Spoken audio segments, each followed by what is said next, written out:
Episode 1 की शुरुआत पुराने समय के फॉरेस्ट ऑफ डेथ में होती है, जहाँ पे हम देखते हैं कि ग्लेन नाम का आदमी अपने स्वॉर्ड से एक आदमी की लेफ्ट आई काट देता है, जहाँ पे हमें पता चलता है कि वो जख्मी आदमी एम्पायर का स्ट्रॉन्गेस्ट स्वॉर्ड्समैन होता है। वही हमें एनिमे का ऊपर का प्लॉट बताया जाता है, जहाँ पे अपने बॉर्डर्स की सुरक्षा के लिए 14 होली स्क्वायर्स एम्पायर के द्वारा हीरोज को दिए जाते हैं और उन्हें इन्वेडर्स को रोकने के लिए मिशन पे भेज दिया जाता है। वही वो जख्मी आदमी कहता है, तुम मेरे साथ ऐसे कैसे कर सकते हो, हम तो साथी है ना। वही वहाँ पे एक आदमी कहता है, तुम लोगों ने अच्छा काम किया, अब हम 7 लोगों को तुम्हारी जगह पे इनाम मिलेगा और अब ऐसा ही होगा, अब तुम्हें मरना चाहिए। जहाँ पे हमें बताया जाता है कि 4 लोगों ने एम्परर से दगा किया, जो कि मारे गए और यही से एज ऑफ ग्लोरी की शुरुआत हुई, जो ग्लोरी 7 हीरोज ने लाई है। मतलब कि यहाँ पे एक फेक पर्सोना बनाया गया है, जिससे कि लोगों को बेवकूफ बनाया जाए। और इसके बाद हमें 20 सालों बाद की स्टोरी दिखाई जाती है, जहाँ पे इस दुनिया में ड्रैगन्स रहते हैं और उसके साथ ही उड़ने वाले जहाज भी है, जो कि मेन सिटी में जाने के लिए यूज होते हैं। और वहीं पे हमें एक लड़की दिखाई जाती है, वहाँ पे वो छिप के लैंड ऑफ हीरोज के वहाँ पे मतलब एल्गुना जाने के लिए निकलती है। वही उसे लगता है कि वहाँ जाके वो फ्रीली रह सकती है। और उस टाउन में रस्कैप, जो कि मंक है वॉरियर चीफ का, जो खुलेआम ऐलान करता है अपने बॉर्डर्स की सुरक्षा की खातिर यहाँ पे चिपके आने वाले लोगों का एग्जीक्यूशन किया जा रहा है। मुझे ये बताने में खेद हो रहा है, लेकिन उसी वक्त वे गार्ड उन्हें मार देते हैं। जहाँ पे वो कहता है, तुम्हें यहाँ पे आने के लिए तुम्हारे पास ट्रैवल पास या फिर मंक की सिफारिश होनी चाहिए। यहाँ पे आप अपने काम में गलती नहीं कर सकते। और उन लोगों को एक आदमी ऊपर से देख रहा होता है और उसी के पीछे वो लड़की जो छिप के आ रही थी, उसे भी पकड़ लिया जाता है। मगर उस लड़की को बचाने के लिए एक लड़का आगे आता है, जहाँ पे उस लड़की को वो अपनी छोटी बहन पीपी करके पुकारता है। और वो मंक उस पे भरोसा नहीं करता और उसे मारने के लिए वो आदमी भेजता है। लेकिन तभी हम उस आदमी को देखते हैं जो ऊपर से देख रहा था, और वो आदमी मंक्स को रिश्वत खिलाकर उन्हें बचा लेता है। और इसके बाद वो लड़की उन्हें शुक्रिया अदा करती है उन्हें बचाने के लिए। और वहाँ पे वो लड़का उस लड़की को मारता है और कहता है, मैं तुम्हारे पीछे वाले बगी में छिपा था, लेकिन तुम्हारी वजह से मेरा सारा प्लान चौपट हो गया। और वहाँ पे वो लड़की कहती है, उस आदमी ने तुम्हारी भी जान बचाई है। और वो गुस्सा करती हुई कहती है, वो छोड़ो, ये पीपी किसका नाम है। और वो आदमी कहता है, झगड़ना बंद करो, तुम लोग अपने अधूरे सपने के साथ यहाँ से आगे नहीं बढ़ सकते। मैंने कुछ स्मगलर्स को पैसे दिए हैं, जहाँ पे तुम आज के लिए रुक सकते हो। मुझे परवाह नहीं तुम पकड़े गए या फिर मारे गए तो, मगर तुम पकड़े गए और इससे बड़ी प्रॉब्लम हुई तो फिर अच्छा नहीं होगा, समझ गए लिटिल हीरो। जहाँ पे वो लड़का कहता है, लिटिल हीरो ये नाम क्यों। जहाँ पे वो आदमी कहता है, ये इसलिए कि तुम उन 7 हीरोज की तरह बनना चाहते हो ना, तो उन्हीं की तरह मैंने तुम्हें लिटिल हीरो कहा। जहाँ पे वो लड़का कहता है, उनकी तरह बनने के ख्याल से ही मुझे उल्टी आ गई। तभी वो एल्फ लड़का उनकी तरफ आने वाले 13 लोगों को महसूस करता है और वो उस लड़की को उठाकर पानी में डाल देता है। और वो उस आदमी से कहता है, तुम्हारे पास तुम्हारा हथियार है ना। और तभी हम देखते हैं कि 13 सोल्जर्स उनकी तरफ आते हैं, जहाँ पे वे कहते हैं, चीफ ने तो तुम्हें छोड़ दिया, मगर तुमने ऐसा कुछ नहीं किया जिससे हम सेटिस्फाई हो सके। जहाँ पे उस लड़के को कुछ समझ में नहीं आता। वही वो आदमी उसे समझाते हुए कहता है, उनकी मॉडेस्ट्री यहाँ के बॉर्डर के ट्रैफिक को कंट्रोल करती है। वहाँ के मंक तुम्हारे रिच्यू के बदले तुम्हें ट्रेवल पास देते हैं, मगर सच्चाई तो यह है कि तुम कितने अच्छे हो वो डिसाइड करता है कि तुम कितने ज्यादा उन्हें डोनेट करते हो। तो ये सब कुछ ऐसा है। और वहाँ पे एक गार्ड उन्हें मारने का आदेश देता है और उन्हें कहता है, उनके पास जो भी है उसे लूट लो। और वही एक गार्ड उन पे अटैक करने के लिए बढ़ता है, लेकिन वो लड़का अपने स्वॉर्ड से उसे बीच में फाड़ देता है। और वही वो आदमी कहता है, ये आखिर कौन है, ये उनमें से तो नहीं, ये कितना स्ट्रॉन्ग है। और उन गार्ड की फटके 4 हो जाती है और वे लोग उस पे एक साथ अटैक करने के लिए बढ़ते हैं, लेकिन वो लड़का एक एक करके सबको मार देता है। और उनके मरने के बाद उनकी बॉडीज वो पानी में फेंक देता है। और वो आदमी उससे कहता है, तुम कौन हो। जहाँ पे वो लड़का कहता है, अ लिटिल हीरो। और वो आदमी उसे अपने साथ आने कहता है। वहाँ पे वो लड़की भी पानी से बाहर आती है और वो गुस्से में दिख रही होती है। और वो लड़का कहता है, पीपी तुम जिंदा हो, चलो हमें चलना चाहिए, हमें स्मगलर से डील करनी है। और वहीं पे वो आदमी खुद को इंट्रोड्यूस करते हुए कहता है, मैं वीड हूँ। और वो लड़का अपना नाम कोइंजेल कहता है। और ये फिक्स है कि उस लड़की का नाम आज से पीपी होने वाला है। और फिर हम लोग सिटी के नीचे उन स्मगलर्स के इलाके में देखते हैं, जहाँ पे पीपी को ये इलाका कुछ खास अच्छा नहीं लगता। वही एक लड़की वीड से कहती है, तुम्हारे साथी क्यूट है। और वही वीड उस लड़के से डिस्काउंट मांगता है,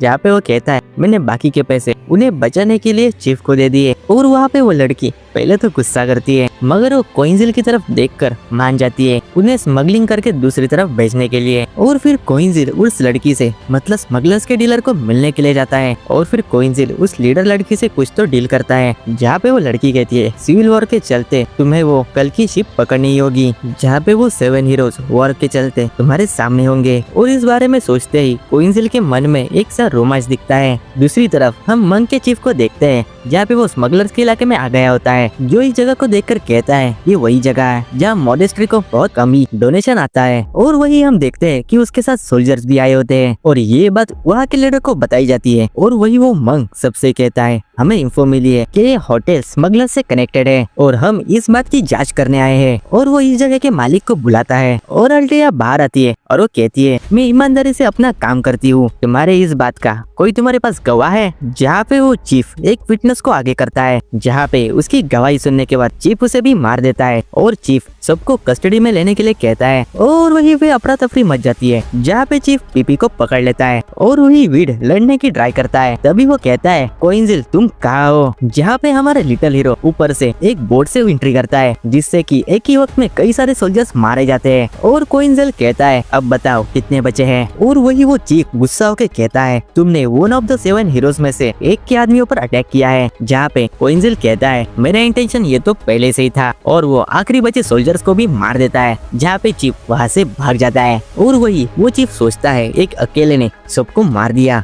और वो आगे सोचता है अगर ऊपर वालों को ये बातें पता चली तो उसकी पोजीशन को खतरा हो सकता है। और ये सारी बातों को सोचकर वो टाउन में मार्शल लॉ का ऐलान करता है। और वहाँ से भागते हुए लीडर कहती है तुम अभी भी वहाँ दूसरी तरफ जाने चाहते हो क्या? तुम पागल हो? और वो कहता है मैं सुन सकता हूँ, वैसे आज मूनलाइट काफी अच्छी है ना? और लीडर उन्हें एक सीक्रेट रास्ते से ले जाने लगती है, जहाँ पे वो कहती है मैं तुम्हें उस बोट में स्मगल करके ही रहूंगी। और दूसरी तरफ हम देखते हैं कि वो हवाई बोट अभी ही निकल चुकी है और वो चीफ कहता है अब तुम यहाँ से निकल नहीं पाओगे। और वही चीफ से कोई कहता है अगर तुम अभी गए तो तुम्हारे हाथों में कुछ भी नहीं लगेगा। और वो चीफ उस आदमी को देखकर खुश होता है और वो कहता है तुम हो तो कोई फिक्र नहीं है, तो चलो उन्हें पकड़ते हैं। और दूसरी तरफ हम देखते हैं कि ये लोग किसी खुफिया सुरंग से भाग रहे होते हैं, जहाँ पे कोइंजिल को घुटन महसूस होती है और वही गॉब्लिन जैसे क्रीचर्स उन पे अटैक करते हैं, जहाँ पे लीडर उन्हें मार देती है। और लीडर कहती है ये जगह पोर्ट के अंडर वेयरहाउस से जुड़ी हुई है, तो यहाँ से तुम शिप को अपने सामने ही पाओगे। और वे लोग वहाँ से आगे बढ़ते हैं, जहाँ पे एक बड़ा सा क्रीचर उनके सामने आता है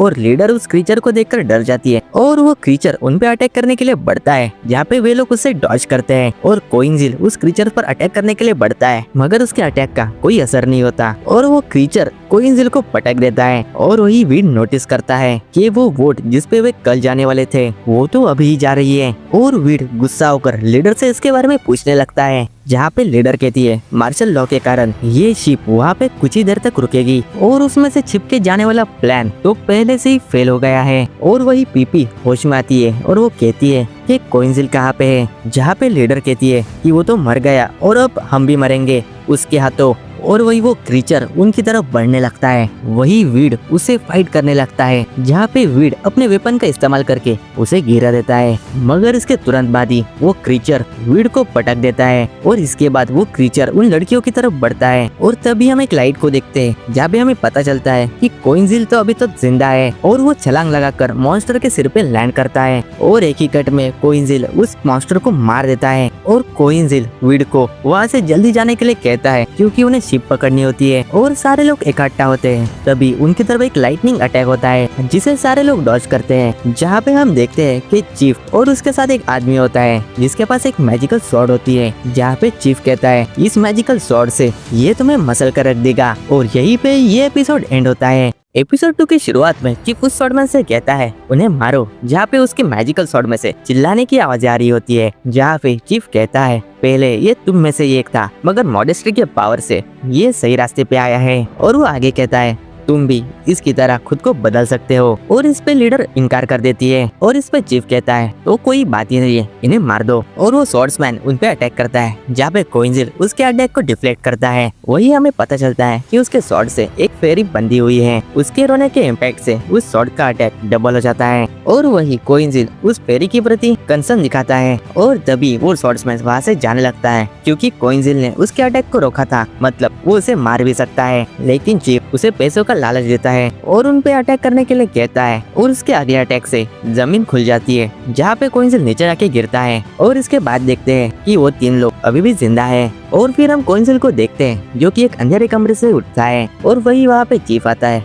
और वो कहता है तुम लकी हो मगर अब तुम बच नहीं पाओगे। जहाँ पे चीफ को पता लगता है कोइंजिल को मूनलाइट से पावर मिलती है और वे लोग उस जगह पे है जहाँ पे लाइट पहुँच नहीं सकती क्योंकि वे लोग मॉडेस्ट्री के सबसे नीचे वाले हिस्से में है। वही चीफ कहता है ये इलाका मेरे सोल्जर्स के निगरानी में है और तुम जैसे वीकलिंग को मारना ये बहुत ज्यादा रिग्रेटेबल है। जहाँ पे कोइंजिल को अपनी पास्ट की मतलब 22 साल पहले यादें आती है और वहाँ पे कोई कहता है ये स्पेल कंप्लीट हो गया है, अब मैं बाकी सब कुछ संभाल लूंगा, तुम जाओ आश्रित। ये रोता हुआ चेहरा एम्पायर के सबसे स्ट्रॉन्गेस्ट स्वॉर्ड्समैन का नहीं होना चाहिए, तुम जाओ और अपना मिशन कंप्लीट करो। जहाँ पे एरगना नाम का आदमी वहाँ से गायब होता है और प्रेजेंट में चीफ अपने स्ट्रॉन्गेस्ट वॉरियर को बुलाता है उससे लड़ने के लिए और वहाँ पे फाइट शुरू होती है और कोइंजिल उनकी अटैक को ब्लॉक करता है और उनसे बचता है जहाँ पे उसे मजा आने लगता है। मगर वो कहता है मुझे तुमसे लड़के टाइम वेस्ट नहीं करना है और वो चीफ के पीछे अपने स्वॉर्ड लेके भागता है और चीफ भागते हुए एक जगह पे टकरा के गिरता है और उसके पीछे से कोइंजिल आते हैं और वे लोग उस पे अटैक करने के लिए बढ़ते हैं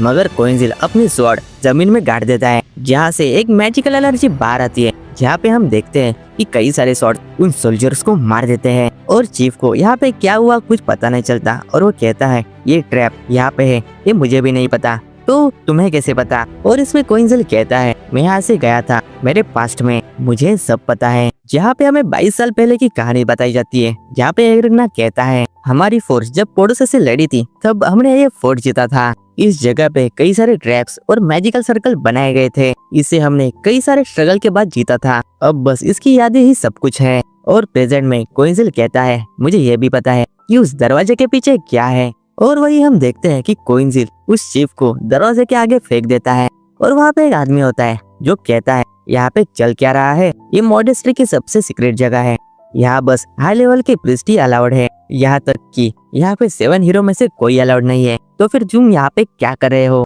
और वहाँ पे वो फिस्ट कहता है बच्चे ये ऑल्टर है सेंट इल्गुना का जहाँ पे 23 साल पहले उन्होंने अपनी जान सेक्रीफाइस की और उनके एफर्ट से ही हम पड़ोसी मुल्क को रोक पाए, जहाँ पे उन्होंने मैजिकल सर्कल से कई सारे बड़े स्टोन बनाए। और वहाँ पे कोइंजिल कहता है चुप रहो, क्या तुम इसको सुन सकते हो एरगना, तुमने खुद को सेक्रीफाइस किया, मैजिकल सर्कल को कंप्लीट किया और ये लोग तुम्हें उनका सर्वेंट कहते हैं। और वही प्रीस्ट रस्कैप को कहता है ये लड़का कौन है, जहाँ पे चीफ कहता है ये भगोड़ा है जो दूसरी साइड जाना चाहता है। तभी कोइंजिल छलांग मारकर दूसरी तरफ जाता है और वो कहता है तुम मुझे पहचान सकते हो, हम कितने वक्त के बाद मिल रहे हैं और अब मैं ऐसे दिखता हूँ मगर मैं वापस आ गया हूँ। और वहाँ पे प्रीस्ट जो बातें करता है वो उसे कोइंजिल के सामने नहीं करनी चाहिए थी, जहाँ पे वो कहता है ये सब मेरे आंखों के सामने हुआ जब ये जगह बैटलफील्ड हुआ करती थी और 7 हीरोज अपने जर्नी में थे फॉरेस्ट ऑफ डेथ में अपने 7 साथियों के साथ, जब उन्हें मिशन मिला और वही उनके धोखेबाज दोस्त जो दुश्मन से मिल गए थे, जहाँ पे उन हीरोज ने दुश्मन के साथ ही उन धोखेबाजों को भी मार दिया और हमारे लैंड की रक्षा की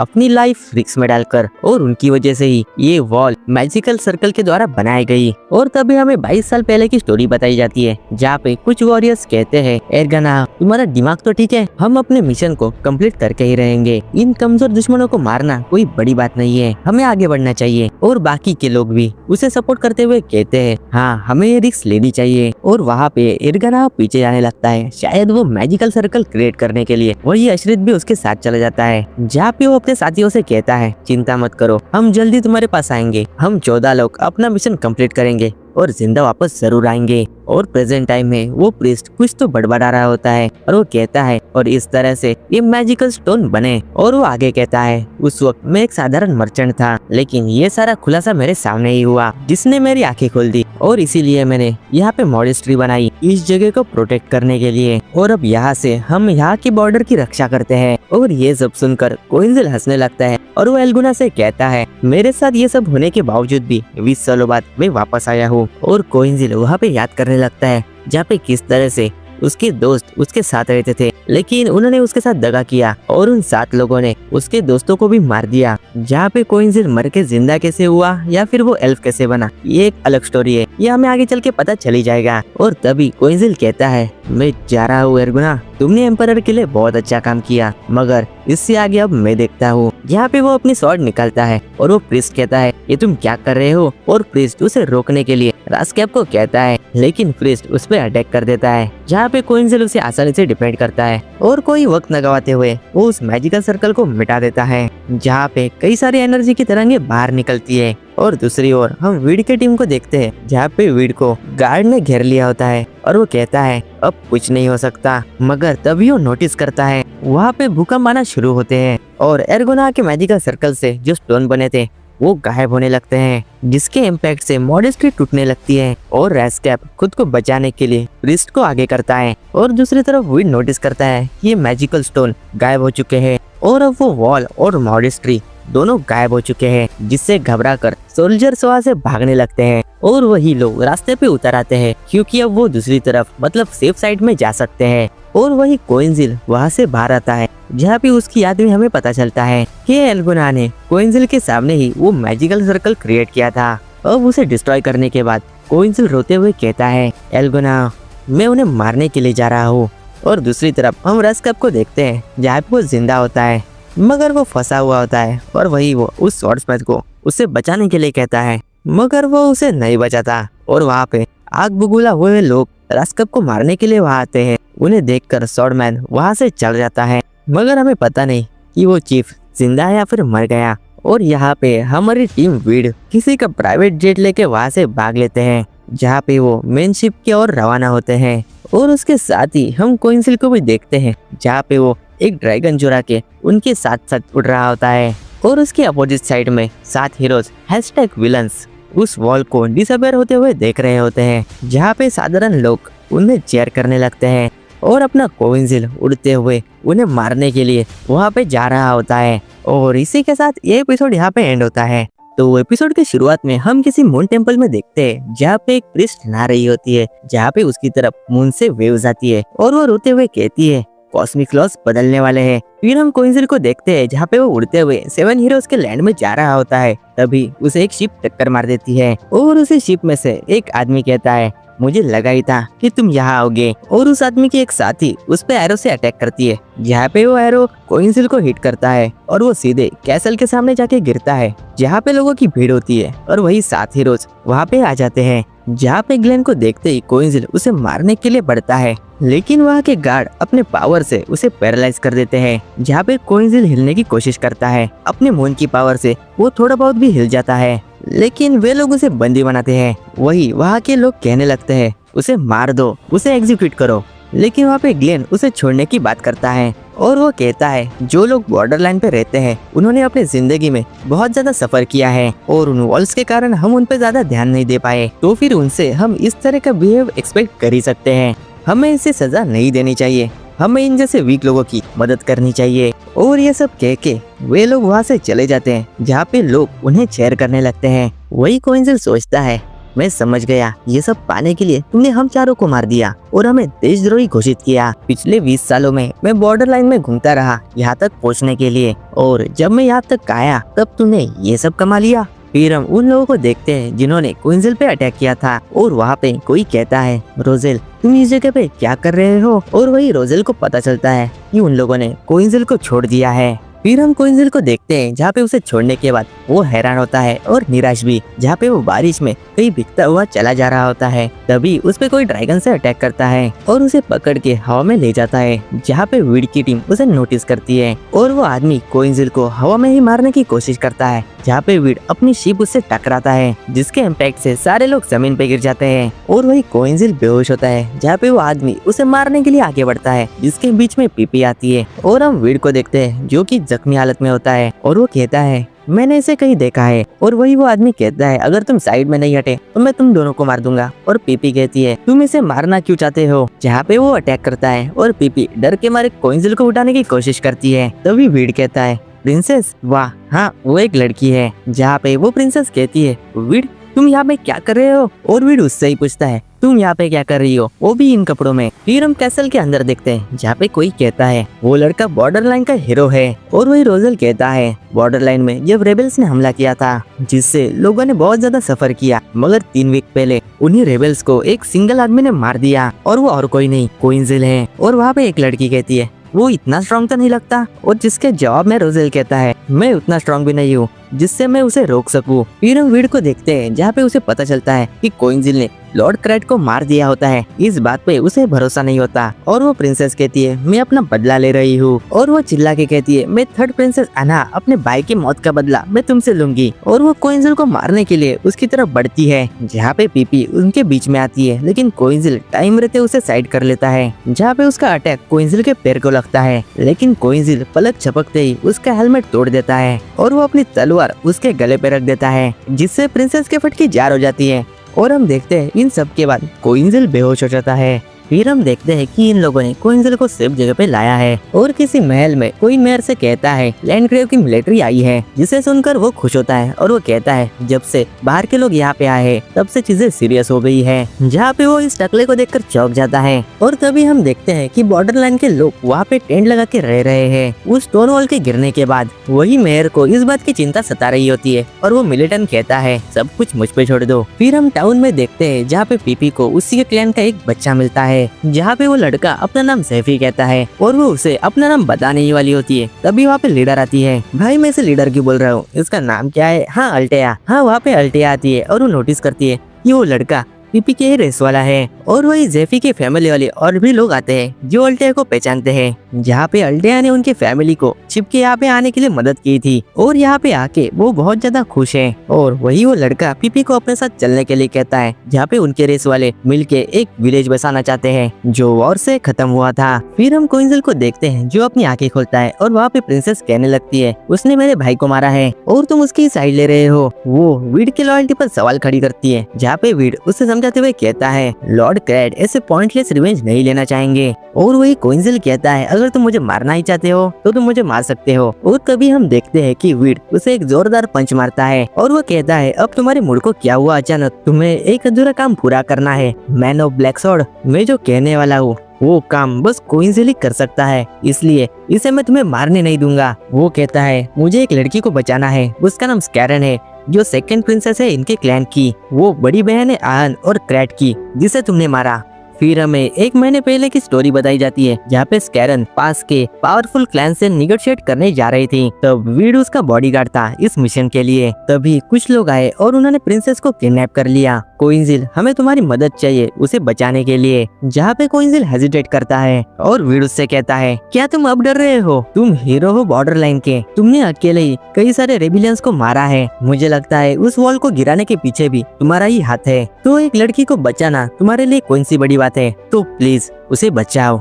फिर हम 3 दिनों बाद देखते हैं जहाँ पे पीपी क्वींजिल को सूप देती है और वो क्वींजिल को अपना ड्रेस दिखाते हुए कहती है ये ड्रेस उसे जेफी के फैमिली वालों ने दिया है। और वो कहती है कुछ दिनों बाद मैं जेफी के साथ जाने वाली हूँ और तुम ऐसे रहे तो मैं जा नहीं पाऊंगी। तभी उनके पीछे वो टकला मिलेटन आता है जो उनसे बातें करने लगता है और वही पीपी क्वींजिल से कहती है ये गैरन पेपे, ये लीडर है लैंडग्रेव की मिलिट्री का जो हमें हमारे विलेज तक छोड़ेगा। तभी वहाँ पे वीड आता है जो गैरन पेप को देखकर हैरान होता है और दूसरी तरफ कुछ मिलिटेंट्स कुछ लड़कियों को अगवा करके ले जा रहे होते हैं, जहाँ पे जेफी उन्हें देख लेता है और वे कहते हैं उस लड़के को मार डालो। और इस तरफ हम वीड को देखते हैं जो अपना हथियार निकलकर गैरन पेप को पकड़ लेता है, जिसे देखकर सब हैरान होते हैं। और वीड कहता है यही वो बंदा है जिसने स्कैरन को पकड़ा है। मैंने अपनी आंखों से देखा है कि कुछ सोल्जर्स ने प्रिंसेस को तुम्हारे हवाले किया है, जहाँ पे गैरन पेप को कुछ बातें समझ में नहीं आती और वीड उसे दोषी मान चुका होता है। वो कहता है ये ऑक्टोपस वाला टैटू मैं कभी भूल नहीं सकता किडनैपर, जिसे सुनकर गैरन पेप कहता है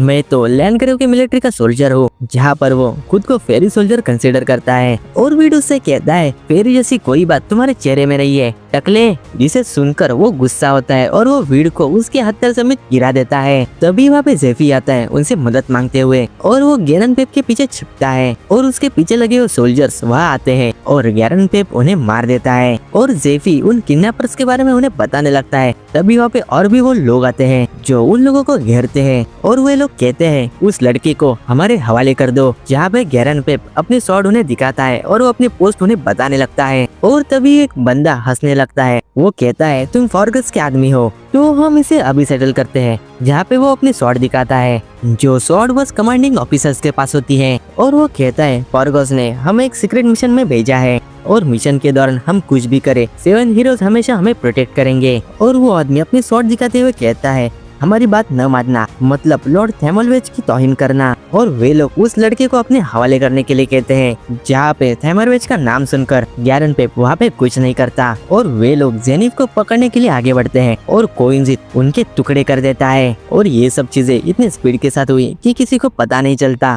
और इसी के साथ ही ये एपिसोड यहाँ पे खत्म होता है।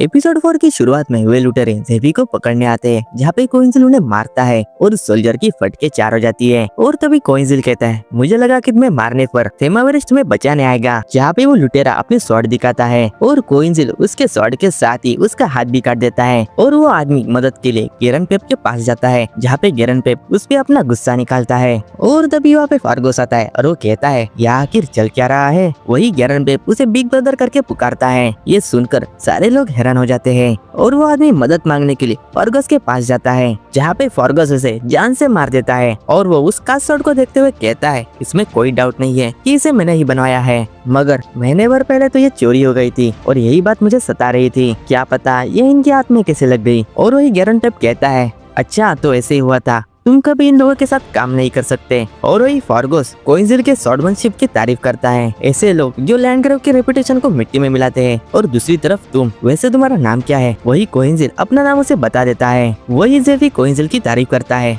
और पीपी रोते हुए उसे हक करती है। तभी वीड कहता है इसका ये मतलब नहीं कि तुमने मेरा भरोसा जीत लिया है, बताओ तूने शारन को कहाँ रखा है? वो सेकंड प्रिंसेस है स्कैल्यूडोस क्लैन की, मैंने देखा है तुम्हारे आदमियों ने उसे पकड़ा है। इस पे फॉर्गोस कहता है अच्छा तो इसमें मैं एक मीटिंग रखूंगा, हम तुम्हें स्पेसिफिक तो नहीं बता सकते, हम काम करते हैं बॉर्डर की रक्षा के लिए, ऐसे पावर्स को महफूज रखने के लिए, मगर हम उसे अभी तुम्हारे हवाले नहीं कर सकते और इस मुद्दे पर हमें बातचीत करनी चाहिए और इसलिए तुम्हें मुझसे मिलने आना पड़ेगा। मैं मेयर के मेंशन में रुका हूँ। और ये कहकर वो वहाँ से चला जाता है। और कुछ देर बाद हम अना को देखते हैं, वो कहती है क्या मैं अपने बहन से मिल नहीं सकती? इस पे वीड कहता है मैं भी उसके बातों से कन्विंस नहीं हुआ, मगर सब कुछ ठीक रहा तो मेरी जर्नी जल्दी खत्म हो जाएगी। और हम उन बैंडन्स को देखते हैं, जहाँ पे वो कहते हैं पता नहीं वो वापस क्यों नहीं आए, वे किसी मुसीबत में तो नहीं फंस गए। और तभी गेरन पेप आके उन्हें मारता है और वो उन लड़कियों को भी छुड़ाता है, जहाँ पे उसके साथ जेफी भी होता है। और दूसरी तरफ हम अल्टिया को देखते हैं, जो कोइंजिल से कहती है मैं उन लोगों से कल अलग हो जाऊंगी जिन्हें मैंने यहाँ आने में मदद की थी। और किसी टेंट में पीपी अकेली होती है और वो कहती है अभी तक यहाँ कोई आया क्यों नहीं, हम जल्दी अलग होने वाले हैं। फिर हम वीड और अना को देखते हैं, जो मेयर के यहाँ पे आए होते हैं, जहाँ पे उनके सामने ज़ॉम्बिस की आर्मी आती है। और वे ज़ॉम्बिस वही बैंडर्स होते हैं जो कुछ देर पहले मर गए थे। और ये लोग सोचते हैं ये किस तरह के जादू है। और वही मेयर के घर से फॉर्गस उन्हें देखता है और इन्हें पता चलता है कि ये लोग उसके जाल में फंस चुके हैं। वही वो बैंडेड ज़ॉम्बी उन पर अटैक करने के लिए बढ़ते हैं, जहाँ पे वीड अना से कहता है तुम जाओ मैं इन्हें देखता हूँ। और वहाँ पे वो मना करती है और वे लोग लड़ने लगते हैं। और तभी उन्हें पता चलता है कि ये विशेक्स का जादू है, तो क्या इनकी मिलिट्री शैडोलैंड के मैजिक में रुचि रखती है। वहीं पे वो ज़ॉम्बीज अपना शेप चेंज करने लगते हैं और वे लोग उन्हें घेर लेते हैं, जहाँ पे फॉर्गस को लगता है कि ये लोग अब मरने वाले हैं। और वो याद करता है कि गेरन पेप ने उन किडनैप हुई लड़कियों को बचाया था, जो सब हुआ जेफी की बहादुरी की वजह से। और फॉर्गस उसकी तारीफ करता है और रियल टाइम में वो बहुत ज्यादा गुस्सा होता है, क्योंकि उस लड़के की वजह से उसके प्लान पे पानी फेर गया। और वही वो एक मास्क लगाता है। और दूसरी तरफ हम जेफी और उसकी फैमिली को देखते हैं, जो सोने की तैयारी कर रहे होते हैं, जहाँ पे वे लोग कल अपने नए विलेज में जाने के बारे में बातें कर रहे होते हैं। फिर हम कोइंजिल को देखते हैं, जो अपने टेंट से बाहर आकर मून को निहारने लगता है और मून की वजह से हम उसकी पावर बढ़ते हुए देख सकते हैं। और पीपी भी सबको ढूंढने के लिए अपने टेंट से बाहर निकलती है, जहाँ पे वो जेफी के फैमिली के साथ रहने के लिए एक्साइटेड होती है। और वो जेफी के टेंट के पास पहुंच जाती है और हम देखते हैं कि जेफी के टेंट में फॉर्गस घुसता है, जो जेफी के पेरेंट्स को मारने लगता है। और जिसे देखकर पीपी घबरा जाती है और फाइट के दौरान फॉर्गस का मास्क गिर जाता है, जिसे देखकर पीपी खौफ में आ जाती है। और वही वो आवाज कोइंजिल के कानों तक पहुँच जाती है और वो फील करता है कोई बहुत ज्यादा डरा हुआ है और वो सोचता है आखिर ये सब क्या है। और दूसरी तरफ हम वीड और अना को देखते हैं जहाँ पे ज़ॉम्बीज़ उन्हें खाने के लिए बढ़ते हैं, लेकिन अना अपने ड्रैगन को बुलाती है जहाँ पे वो ड्रैगन एक साथ कई ज़ॉम्बीज़ को मार देता है और वे दोनों उस ड्रैगन के साथ उड़कर चले जाते हैं जहाँ पे अना पेपर बॉम्ब जैसा कुछ ज़ॉम्बीज़ पर फेंकती है जहाँ पे जोरदार धमाका होता है और वही अना कहती है इसे छोड़ो, हमें कैंप साइड में जाना चाहिए। और वही उन्हें उड़ते हुए गैरन पे देख लेता है। फिर कैंप साइड में फॉर्गस जेफी को मारने के लिए बढ़ता है जहाँ पे पीपी बीच में आती है और फॉर्गस उसे लात मार के उड़ा देता है और वो जेफी के फैमिली को मॉन्स्टर में तब्दील कर देता है, जिसे देखकर पीपी चिल्लाने लगती है और उसकी आवाज से जेफी उड़ जाता है और वो मॉन्स्टर जेफी को उड़ा देता है और वो पीपी को मारने ही वाला होता है जहाँ पे कोइंजिल बीच में आता है और पीपी उसे यहाँ हुई सारी बातें बता देती है और कोइंजिल सारी बातें समझने के बाद अपनी मैजिकल स्वॉर्ड्स बाहर निकालता है, जिसे देखकर फॉर्गस की फटके चार हो जाती है और कोइंजिल मॉन्स्टर से माफी मांगकर उसे मार देता है और फॉर्गस भी उससे माफी मांगने लगता है, लेकिन कोइंजिल उसका हाथ काट देता है जिससे वो जोर से चिल्लाने लगता है और वो सोचता है ये आखिर कौन है, ये पावर कौन सी है। और वही वीड और अना वहाँ पे आती है जहाँ पे उसे देखकर वीड कहता है यही है मैन ऑफ ब्लैक स्वॉर्ड। तभी कोइंजिल कहता है तुमने बस वीक लोगों को मारा ही नहीं बल्कि उनके बॉडी पर कर्स मैजिक का इस्तेमाल किया है और तुमने मुझे उन्हें मारने में मजबूर कर दिया। तुम लोगों को धोखा देते हो जो तुम पे भरोसा करते हैं और तुम उनका मजाक बनाते हो उन्हें मारकर। जिसे सुनकर वो कहता है हाँ तो क्या। इस पर कोइंजिल कहता है ये वो लैंड है जहाँ पे एम्परर को बलि का बकरा बना दिया है और जिन्होंने विशेटेक के साथ हुए वॉर में संघर्ष किया, जिनकी शुरुता को भुला दिया गया, वे मर गए इस जमीन के लिए और इस मिलिट्री के तुम होपलेस लीडर हो। तुम लोगों को क्या बचाओगे, तुम तो बस एम्परर की शील्ड बनने का नाटक करते हो।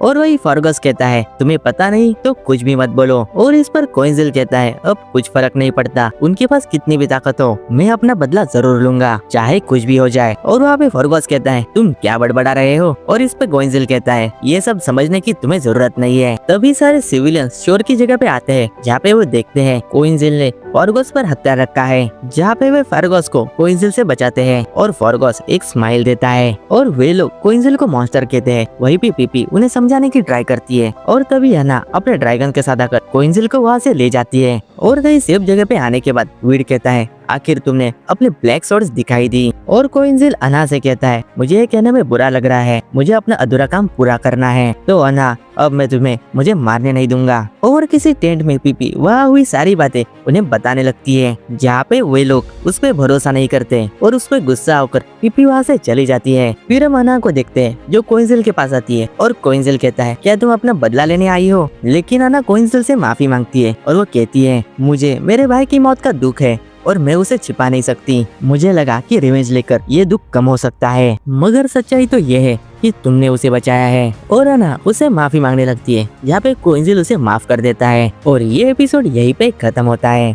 एपिसोड 5 के शुरुआत में एक कैसल में कोई कहता है मुझे इतने रात को क्यों बुलाया है, ये ग्लेन के आदमी को कोई मैनर्स नहीं है। और वही हम रोशन को देखते हैं, वो कहता है एक डेमी ह्यूमन लड़का तुम सातों के जान के पीछे पड़ा है। और वो आदमी कहता है वो बॉर्डरलाइन का हीरो हो या फिर कोई भी हो, मुझे वो मार नहीं पाएगा क्योंकि मैं लैंडग्रेव द हीरो हूँ। मैंने अपने जिंदगी में ऐसे कई सारे कॉन्फ्लिक्ट मैंने अपने आंखों से देखे हैं, मुझे अपने मोलान सोल्जर्स पर भरोसा है। और रोजान को कोइंजिल की बातें याद आती है और वो रोजान रेबिलियंस के बारे में मोलान सोल्जर्स को बताने के लिए जाता है। वही लैंडग्रेव खिड़की से ये नजारा देखता है और वो कहता है ये ग्लेन के आदमी अब हमारे सोल्जर्स को कमांड देंगे। तभी हम देखते हैं कि वहाँ पे फागोस आता है जिसका हाथ कटा हुआ होता है, जिसे देखकर वहाँ पे डर का माहौल फैल जाता है। वही हमें पता चलता है कि कोइंजिल कैसल आने वाला है और उसे मारने के लिए मोलान सोल्जर्स तैयार होते हैं जहाँ पे हर पॉसिबल डायरेक्शन में वे नजर रखे हैं। तभी हम कोइंजिल को वीड और अना के साथ एक ड्रैगन पे सवार होकर वे कैसल की ओर आ रहे होते हैं, जिन्हें देखकर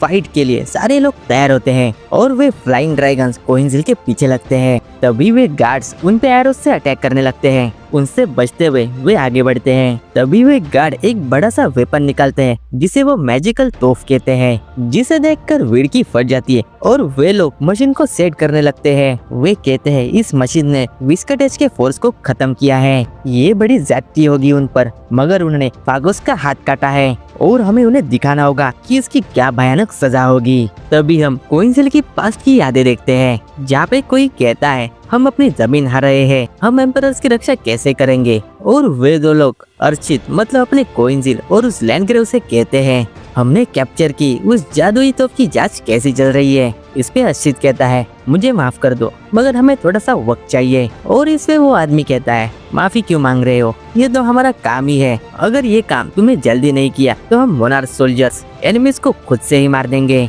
और उनके जाने के बाद अर्चित कहता है मुझे लगा नहीं था कि तुम इतना अच्छा काम करते हो। और उस पे स्कैमावेरिज कहता है मुझे क्या पता, मैं तो बैंडिड हूँ ना, मगर तुम अर्चित पूरे सरप्राइज से भरे हुए हो। कौन कह सकता है कि तुम एम्परर के सबसे स्ट्रॉन्गेस्ट स्वॉर्ड्समैन हो। और वही कोइंजिल कहता है चलो कोई बात नहीं, चलो आप अपना काम करते हैं। और प्रेजेंट टाइम में हम कोइंजिल को देखते हैं जो कि कैसल की ओर बढ़ रहा होता है और वे फ्लाइंग ड्रैगन्स वाले लोग उन्हें घेर लेते हैं और वो मशीन भी उन पे फायर करने के लिए प्रिपेयर हो गई होती है। तभी हम देखते हैं कि कोइंजिल अपने ब्लैक स्वॉर्ड निकालता है और वो उल्टा उन सोल्जर्स की तरफ बढ़ता है और दूसरी तरफ वाले सोल्जर्स वो मशीन फायर कर देते हैं। तभी हम कोइंजिल को देखते हैं जो हवा में ही टर्न मारता है, वो उस मशीन के कोर तक पहुंचता है। बाकी लोगों को लगता है कि उनका काम तमाम हो गया है, लेकिन हम देखते हैं कि कोइंजिल ने उस मशीन को किसी तरह से बंद कर दिया है और वे लोग कैसल के अंदर पहुंच गए होते हैं, जिसे देखकर किसी को भी अपनी आंखों पर भरोसा नहीं हो रहा होता, क्योंकि कोइंजिल ने उस मशीन के प्रोजेक्टाइल को ही काट दिया होता है, जिसे देखकर रोजान जोर जोर से हंसने लगता है। और अब सिक्योरिटी अलार्म बजता है क्योंकि इन्वेटर्स कैसल के अंदर है। वही ये लोग किसी अंडरग्राउंड रास्ते से अंदर जा रहे होते हैं।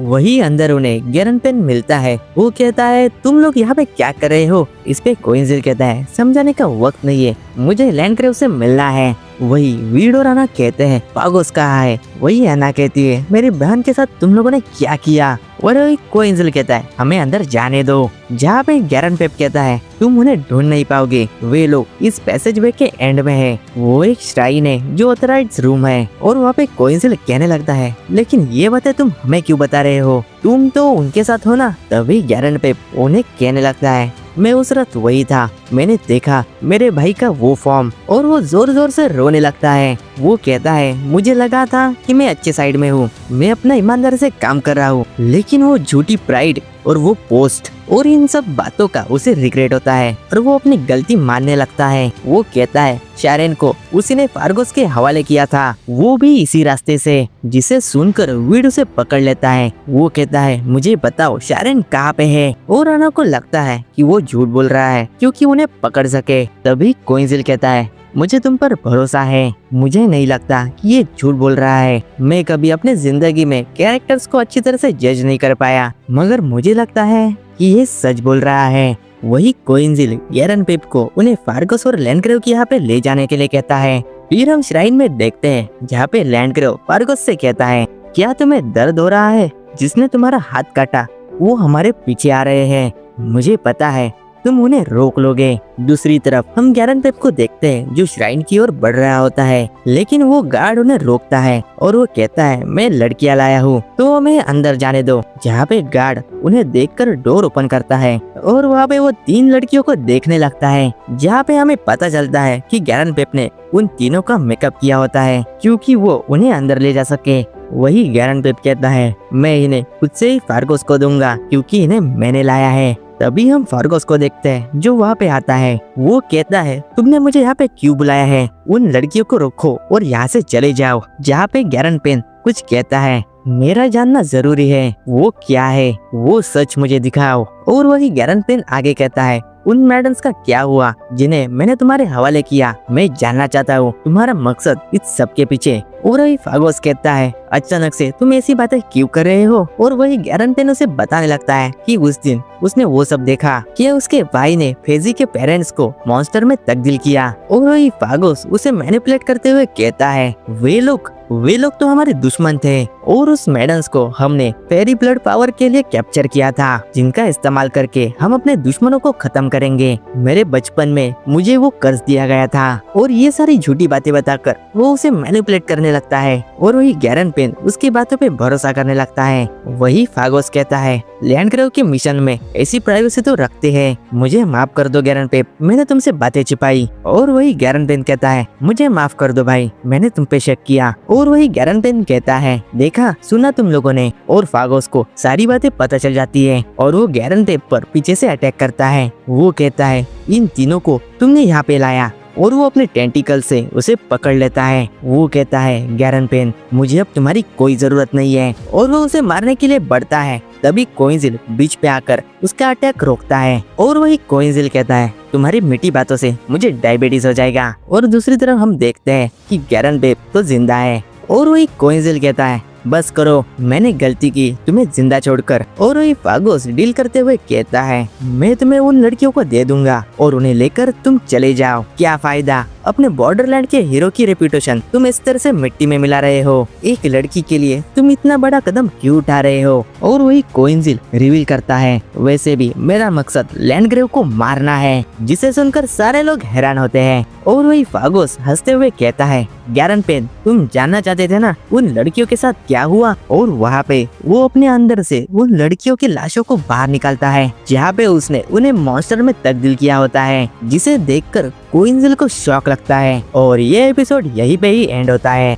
एपिसोड 6 के शुरुआत में फागोस उस मॉन्स्टर में तब्दील हुए मेडल्स को सबको दिखाता है। वो कहता है, ये वही लोग हैं जिन्होंने तुम्हें मेरे पास लाया था। और जिन्हें देखकर गैरन पेप और भी ज्यादा रोने लगता है। और कोइंजिल गुस्सा होकर उस पे अटैक करने के लिए बढ़ता है, मगर उसके अटैक उतने कारीगर नहीं होते क्योंकि वहाँ पे मूनलाइट नहीं पहुँच पाती, जिससे उसे पावर मिलती है। और फागोस उस पे भारी पड़ने लगता है।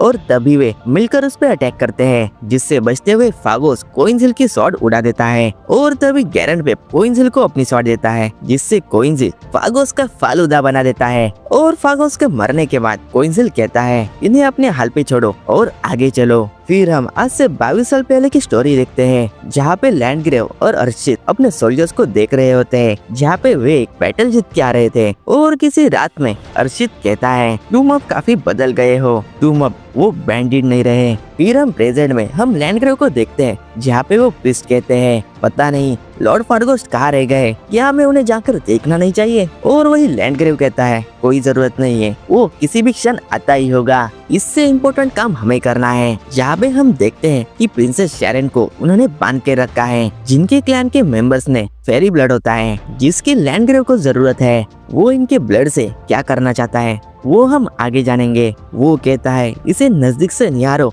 तो ये काफी ज्यादा खूबसूरत है, कौन कह सकता है कि ये बॉर्डरलैंड की सैवेज है, क्या वेस्ट है। और वो आगे कहता है, इसकी स्टडी करो, इसके शरीर का आखिरी बूंद खत्म होने तक। तभी हम खून के फवारे उड़ते हुए देखते हैं, क्योंकि कोइंजिल सबको मारते हुए वहाँ पे आ रहा होता है। और वही लैंडग्रेव सोचता है, फार्गोस तुम मर गया बास्टर्ड। और वो उन प्रिस्ट से कहता है, तुम डरो मत, मैं इससे निपटता हूँ। और कोइंजिल कहता है, हाँ मैं इससे सहमत हूँ। दूसरी तरफ हम शैरन को देखते हैं, वो चिल्ला रही होती है क्योंकि उसके अंदर का ब्लड किसी चीज से बाहर निकाला जा रहा होता है। उसकी आवाज सुनकर वीड और शैरन उसकी तरफ बढ़ते हैं। और वही वीड कहता है, वो लैंडग्रेव तू यहाँ पे कर क्या रहा है। और वही लैंडग्रेव कहता है, तो तुम ही लोग हो वो रेबिल जो इस लड़की के पीछे आए हैं। फिर वो अपनी बड़ाई मारने लगता है, यार ये बड़े लोग भी ना। और वो कहता है, ये लड़की अब कॉर्नरस्टोन बन जाएगी। और इस पे किए जाने वाले एक्सपेरिमेंट के बारे में वो बताने लगता है। और वही कोइंजिल कहता है, बस करो, मुझे पता नहीं था कि तुम इतना नीचे गिरोगे। और उसी वक्त वीड और अना शैरन को बचाने के लिए उन पिस्ट को मारने लगते हैं। और वहीं पे अना उससे एक लीच को अलग करती है। और उन गार्ड्स को मारने के बाद वे लोग शैरन को वहाँ से आजाद करते हैं, लेकिन वो अपने होश में नहीं होती। और वही लैंडग्रेव कहता है, तुमने इस वुमन के खातिर मेरे अगेंस्ट स्वॉर्ड उठाई, जिसने इस एम्पायर को उसके डेथ से आजाद किया। तभी वहाँ पे कोइंजिल कहता है, तुम एक नोबेल सोल्जर हुआ करते थे, जिसने अपनी जान तक जोखिम में डाली थी यहाँ के लोगों की रक्षा के लिए। और वही लैंडग्रेव सोचता है, ये आखिर कौन है, मुझे इस तरह से ये क्यों देख रहा है। और वो उसे गुस्से से देखने लगता है। कोइंजिल कहता है, तुमने इस चीज की शुरुआत की है और मैं यही इसी वक्त इसे खत्म करूंगा। तभी कोइंजिल उस पे अटैक करने के लिए बढ़ता है और यहाँ पे लैंडग्रेव छलांग मारकर वहाँ से बचता है। और वही लैंडग्रेव के बेफालतू की स्पीच के बाद उनमें फाइट शुरू होती है, जहाँ पे ये दोनों एक दूसरे को बराबर टक्कर दे रहे होते हैं। उनके ड्यूएल में वो एक दूसरे को घायल कर रहे थे और वही लैंडग्रेव 2 स्वॉर्ड का इस्तेमाल करता है, लेकिन इसके बावजूद भी अपना कोइंजिल उसे अच्छे से डिफेंड करता है। वही लैंडग्रेव के साथी प्रिस्ट कुछ खिचड़ी पका रहे होते हैं, मतलब कि वे बैकअप का प्लान बना रहे होते हैं। और लैंडग्रेव सोचता है ऐसी तलवारबाजी, वो भी बॉर्डरलैंड के आदमी के पास, ये आखिर है कौन। और उनके ड्यूएल में कोइंजिल जीतने लगता है और वहीं पे लैंडग्रेव पूछता है मेरा बैकअप कहाँ पे है, उन लड़कियों को जल्दी लाओ, मेरी फट रही है यहाँ पे। और वही वहाँ पे अन्ना आती है जो सेफ रास्ता ढूंढने के लिए गई थी और कोइंजिल उस पे भारी पड़ रहा होता है। और उसकी स्वॉर्डमैनशिप देखकर लैंडग्रेव उससे पूछता है ये टेक्निक तुमने कहाँ से सीखी। और वहीं पे कोइंजिल उससे पूछता है तुम्हें अभी तक पता नहीं लगा कि मैं कौन हूँ, मैंने 20 साल इंतजार किया तुम्हें मारने के लिए। और उसे रियलाइज होता है और अपना कोइंजिल अपने ब्लैक विंग का इस्तेमाल करके उस पे अटैक करता है। और जमीन पे गिरा हुआ लैंडग्रेव उससे पूछता है तुम जिंदा कैसे हो। और कोइंजिल उससे कहता है जब ग्लेन ने मेरी लेफ्ट आई काटी तब तुमने पीछे से आकर मेरा राइट आर्म काटा था, तुम लोगों ने मुझे मारा था, लेकिन अब तुम्हारे साथ वे 6 लोग भी मरेंगे। और तभी कोइंजिल उस पे अटैक करने के लिए बढ़ता है और वीड और आना उसे पहचान जाते हैं कि ये वही धोखेबाज अर्शित है। और ऐसे सिचुएशन में भी लैंडग्रेव उससे पूछता है लेकिन हमने तुम्हें तो मार दिया था, तो तुम जिंदा कैसे हो। तभी उसे कोइंजिल फाइनल ब्लो मारने ही वाला होता है। तभी उसे डिफेंड करने के लिए वहाँ पे उसके गार्ड आते हैं जो लोग उन्हें घेर लेते हैं, मतलब कि उनका बैकअप अब आ चुका है। और वही लैंडग्रेव उसे न मारने का आदेश देता है। और वही कोइंजिल कहता है मैं इस फाइट से एग्जॉस्ट हो चुका हूँ। और उसे बचाने के लिए अन्ना आगे आती है मगर उसे भी रोक दिया जाता है। तभी लैंडग्रेव हंसता हुआ उसके सामने आता है और वो कहता है अश्रित मुझे तुम बताओ तुम ऐसे कैसे दिख रहे हो, तुम अब भी यंग क्यों हो, तब से अभी तक 20 साल गुजर चुके हैं, तुमने किस सीक्रेट आर्ट का यूज किया है यंग दिखने के लिए, तुमने किस रेस के ब्लड का यूज किया है, तुम इतने यंग कैसे हो, बताओ मुझे बताओ। और वही कोइंजिल कहता है मैंने ये बॉडी ली है मेरा रिवेंज पूरा करने के लिए, मुझे यहाँ आने के लिए 20 साल लगे और तुम मुझसे ये घटिया सवाल पूछ रहे हो। तभी कोइंजिल अपने दिमाग में आवाजें सुनने लगता है हमारी मदद करो, ये दर्द देता है। और ये सारी आवाजें उन लड़कियों से आ रही होती है और उन लड़कियों को वे प्रीस्ट उन हेलमेट के द्वारा कंट्रोल कर रहे होते हैं। और अपना कोइंजिल उनका दर्द उनकी पीड़ा महसूस करता है जो मदद के लिए रो रही थी। और इस सारे प्रेशर में आकर अपना कोइंजिल बेहोश होता है। तभी लैंडग्रेव कहता है उस फ्लैश स्कल्स को लाओ। वो कहता है हम तुम्हारे बॉडी पे स्टडी करेंगे, मतलब कि लैंडग्रेव को न मरने वाली बॉडी या फिर उसे यंग रहने वाली मेडिसिन की तलाश थी जो खुद चल के उसके पास आ गई है। और वे प्रीस्ट कोइंजिल की तरफ वो कर्स ले जाने लगते हैं, लेकिन तभी अचानक से कोइंजिल वहाँ पे हंसने लगता है। वो अपना फॉर्म चेंज करने लगता है जिसके दौरान वो कई सारे प्रीस्ट को मारता है। तभी हम देखते हैं कि शारन वो वॉइस भी सुन सकती है जो कि उन डेमी ह्यूमंस लड़कियों से आ रही थी, लेकिन उन आवाजों में से वो कोइंजिल को भी देखती है। वो आवाज गहरी दुख से भरी हुई है। वो ढूंढने लगती है ये किसकी आवाज है और वो कोइंजिल को देखती है और वो कहती है तुम हो कौन। और यहाँ हम देखते हैं कि शारन अपनी आंखें खोलती है जहाँ पे उसके पास वीड होता है। और वही कोइंजिल को हंसते हुए देखकर लैंडग्रेव की फट जाती है और उन सारे लड़कियों को उस पे अटैक करने के लिए कहती है और वे लड़कियाँ उस पे अटैक करने के लिए बढ़ती है और अपना कोइंजिल हंसते हंसते सबको मारने लगता है, जहाँ पे मौत का नंगा नाच शुरू होता है। और इसी के साथ ये एपिसोड एंड होता है। तो दोस्तों ये एपिसोड तुम्हें अच्छा लगा हो तो इसे लाइक कर देना और तुम चैनल पर नए हो तो सब्सक्राइब कर देना, जिससे मुझे नए एपिसोड लाने के लिए मोटिवेशन मिलता है। और अब हम मिलेंगे नेक्स्ट वीडियो में और तब तक के लिए Dude, you gotta say something. Hello. Please follow us.